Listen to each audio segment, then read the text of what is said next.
তো ফ্রেন্ডস, আজকে একটা রেস্কিউর জন্য নতুন ভিডিও নিয়ে এসেছি আপনাদের সামনে। আর জায়গাটা হচ্ছে পালপাড়া দুর্গা মন্দির, সাধন বিশ্বাসের বাড়ির আশেপাশে।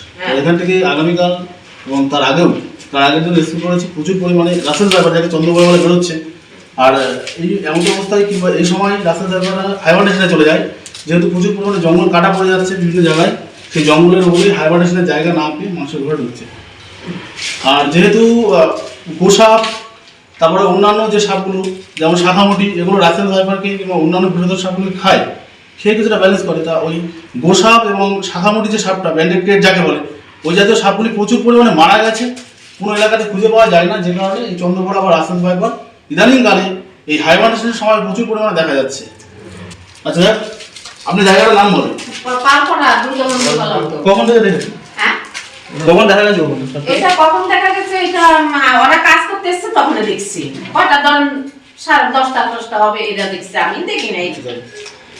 যাই হোক, বাড়ির লোক যা বললো আর কি। আর এই জাতীয় সাপ দেখেছেন আগে? না, আমি দেখি। যাই হোক, এই জাতীয় সাপটাকে দেখতে চন্দ্রপুর রাসেল ড্রাইভার বলে, ঠিক আছে?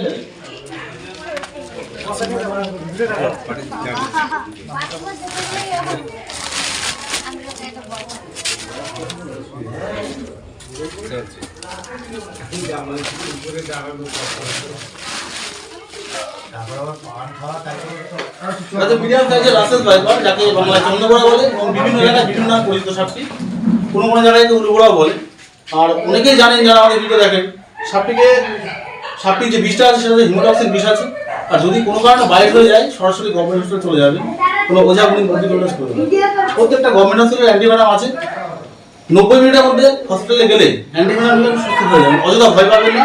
আর ওঝাগুলি চক্কর করবেন না। তখন রেস্কিউ করবো। আর প্রত্যেককে বলবো, যে সমস্ত সাপগুলোর জন্য আর কি এই সাপের প্রকোপ বাড়ছে, যেমন ব্যান্ডেড, তারপর আপনার গোসাপ যাকে বলে মনিটর লিজার্ড, এই প্রজাতিগুলোকে আপনারা আপনাদের এলাকায় বাঁচিয়ে রাখবেন। ওগুলো এই ধরনের বিষধর সাপগুলোকে খেয়ে আপনার এলাকা এবং পরিবেশকে সুরক্ষা প্রদান করে। তো অবশ্যই ওই জাতীয় সাপগুলিকে এবং রেপ্টাইলগুলোকে আমরা এলাকা থেকে করবেন এবং মারবেন না। তোমরা এখন ব্যাগিং করবো খুব সুন্দর হবে, তো আপনারা দেখতে থাকুন।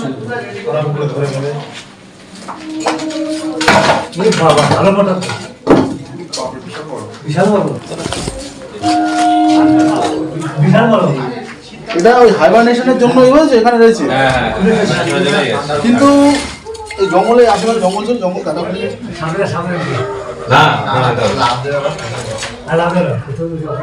এই সাপটা খুবই ডেঞ্জারাস, বুঝলেন?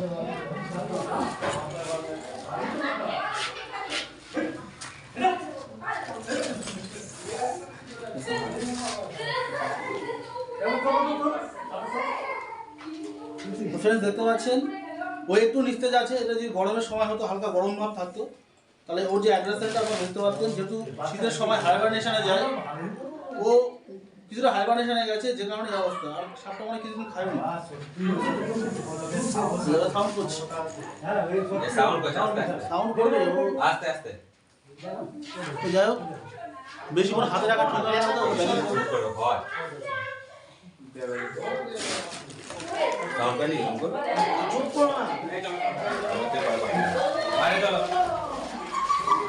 আমি এই ভিডিও দেখছি না, ঠিক আছে?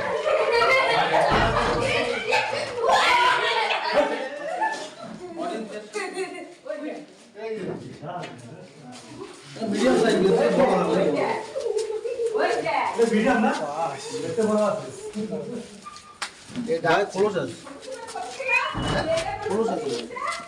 ছোট সাইজ না, মিডিয়াম সাইজ গায়ে খোলস আছে। এটা বের বড় না, খোলস একটু বড় হয়।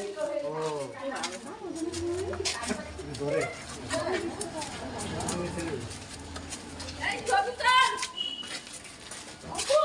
হ্যাঁ, আসো সামনের পাশে দাঁড়া, তুলে দিচ্ছি।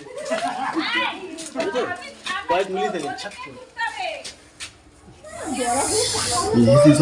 ভিতু সাপ কিন্তু, হ্যাঁ ভিতু সাপ তো অত্যন্ত ভিতু। হ্যাঁ, সাপ হচ্ছে সবচেয়ে ভিতু। ওরা মানুষকে অ্যাটাক করে ভয় দেয়, বুঝছেন? এখানে একটা মানুষকে ভয়তে অ্যাটাক করে। কোণঠাসা না হলে কোনো সাপই মানুষকে ভয় করে না। ওর জায়গা পেলে পরেও চলে যাবে। এই সাউন্ডটা কি ইন্ডিকেটর? ওটা হচ্ছে রেগে আছে, ওই যে এস বানাচ্ছে না, দেখো দেখো। ও আচ্ছা আচ্ছা আচ্ছা। এবার হচ্ছে রেগে গেছে, ওই আগে সতর্ক করছে, অনেক উপরে উঠে গেছে। বাবা কি মোটা! যেটা একটা বাইট করবে, সামনের দিকে একটা বাইট করবে, দেখো ঝম করে শুনুন।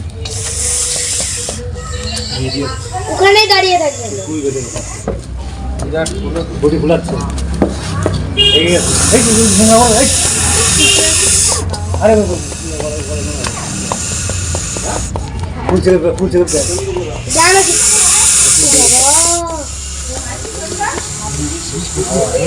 তো আপনারা দেখতে পাচ্ছেন ও যখনই বিপদ সংকেত পেয়েছে নিজেকে গুটিয়ে কিভাবে এই চাকরিটি নিয়ে নিয়েছে, এর মানে হচ্ছে ও হচ্ছে রেগে গেছে।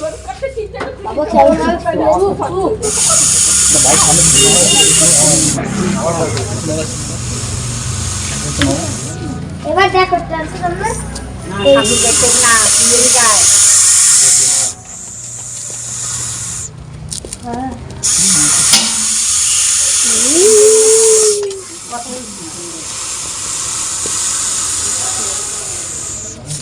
তো আপনারা যে সাউন্ডটা শুনতে পাচ্ছেন ওটা সম্পূর্ণ শব্দই, একটা হিসিং সাউন্ড করে প্রেশার কুকারের সিটির মতো।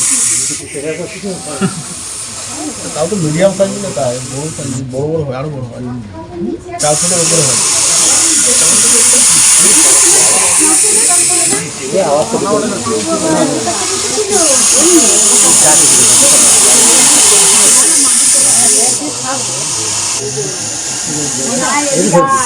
নিয়ে আসো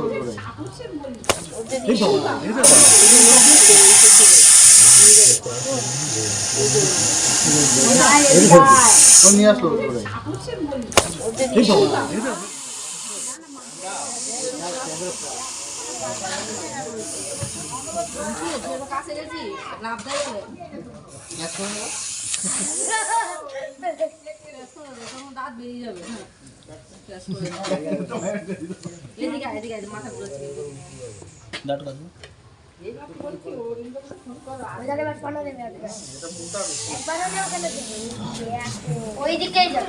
আর প্রত্যেককে বলবো বাচ্চা কাছে যারা আমার ভিডিও দেখবে অবশ্যই ফ্রি হ্যান্ডেলিং করবে না, আর কখনো ঘাড় চেপে কিংবা হ্যান্ড কাজ করতে যাবে না। রাসেল ভাইপার হ্যান্ড কাজ করতে গিয়ে কিন্তু বহু মানুষ মারা গেছে, এমনকি আমার নিজেরও একবার বাইট হয়ে গেছিল। কখনো হ্যান্ড কাজ করবে না। আর সব থেকে সহজ প্রসেস হচ্ছে একে রেস্কিউ করার, কোনো একটা ব্যাগ অথবা বস্তা সামনে ফেলে দিলে পরে মাথাটা কোনো রকম ঢুকাতে পারে, অটোমেটিক ঢুকে যাবে।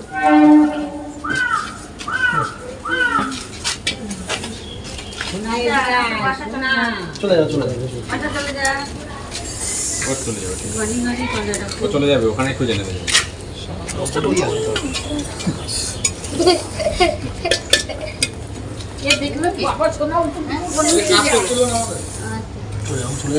চলে যা।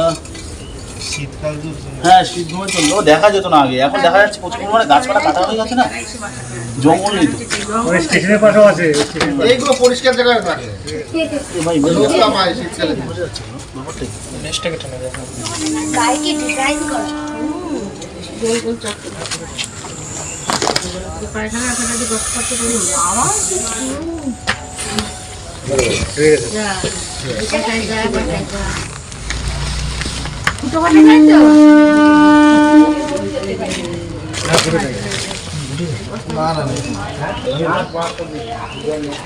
তো যাই হোক দেখেন খুব সুন্দরভাবে ব্যাগিং করলাম। আর এখানকার প্রত্যেক মানুষকে ধন্যবাদ, কারণ এখন আর মানুষ সাপ মারে না, অনেক সচেতন হয়েছে এবং তারা হয় ডিপার্টমেন্টে ফোন করে, নাহলে আমাদের মতো রেস্কিউদের ফোন করি রেস্কিউ করে দিচ্ছে। তো প্রত্যেককে অসংখ্য ধন্যবাদ যে এই ধরনের নিরীহ প্রাণীকে বাঁচানোর জন্য আমাদেরকে সাহায্য করছে।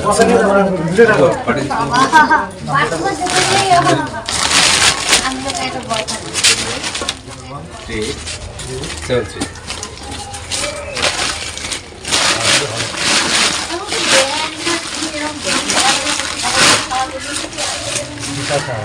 সামনে দিয়ে ঢুকেছে বুঝছো, জানা ভাঙা টক্করে পারবে না, বডি ভারী হয়। তন্ত্রমন্ত্রে কোনো কাজ হয় না কিন্তু বলে দিলাম, বারবার করে বলছি, আমরা যেভাবে সাবধানে বিজ্ঞানসম্মত ভাবে তন্ত্রমন্ত্রে কোনো কাজ হয় না, এই জন্য তো বারবার করে বলি আমরা। আমাদের যে সংগঠন আছে স্বেচ্ছাসেবী সংগঠন, ঠিক আছে, ওই তো ওই সংগঠনের একই উদ্দেশ্য, সাপের কামড়ে যেন একটা মানুষও মারা না যায়। ম্যাক্সিমাম মানুষ মরা হচ্ছে ভয়ে, ভয়ে স্ট্রোক হয়ে যায়, হার্ট ফেল করে, বা মানে স্নেক যখনই বাইট করে না তখন মানুষ ভয় পেয়ে যায় অত্যাধিক, আর ভয় পেয়ে গেলে পরে বেলাক্স থাকা সারা শরীরে পৌঁছায়, যে কারণে মানুষ মারা যায়। ঠিক সময় মতো অ্যান্টিভেনাম নিলে কোনো মানুষ মরবে না, তার যদি হাতটা ভালো থাকে। তো যাই হোক ব্যাগিং করবো, দেখতে পাচ্ছেন তো এখন লেগে গেছে, রুটিন সাউন্ড করছে। আর প্রত্যেককে বলবো আমাদের কাজ এবং আমাদের ভিডিও যদি ভালো লাগে অবশ্যই আমাদের যে চ্যানেল আছে ওয়াইল্ড লাইফ সেভার রাজা, ওই চ্যানেলে যাবেন, ভিডিওগুলো দেখবেন, বন্ধুর সঙ্গে শেয়ার করবেন, সাবস্ক্রাইব করবেন আর সঙ্গে থাকবেন। আর এই নিরীহ প্রাণীগুলোকে বাঁচাতে আমাদের উৎসাহিত করবেন। তোকে ব্যাগিং করবো, আজকের মতো এখানে বেঁধে দিচ্ছি। জয় হিন্দ, জয় ভারত, বন্দে মাতরম। এবার নিলো এটা